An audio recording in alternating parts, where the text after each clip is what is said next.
ನಮಸ್ತೆ. ಇದೊಂದು ಸ್ವರಚಿತ ಕವಿತಾ ವಚನ.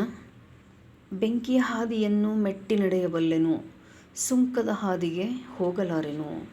ಅಂಕೆ ಇರದ ಕಪಿಯ ಸಂಗ ಮಾಡಲಾರೆನು, ಶಂಕೆಗಾಳಾದವರ ನೆರಳನ್ನೂ ತುಳಿಯೆನು. ಬೆಂಕಿ ತಾನಾದರೂ ಚೆನ್ನವೇನೋ, ಭಯಭಕ್ತಿಯಿಂದ ಮುಟ್ಟಬಹುದು. ಪಂಕ ತಾನಾದರೂ ಸರಿಯೇ, ನಲ್ಮೆಯಿಂದ ಬಲ್ಮೆಯಿಂದ ನಮಿಸಬಹುದು.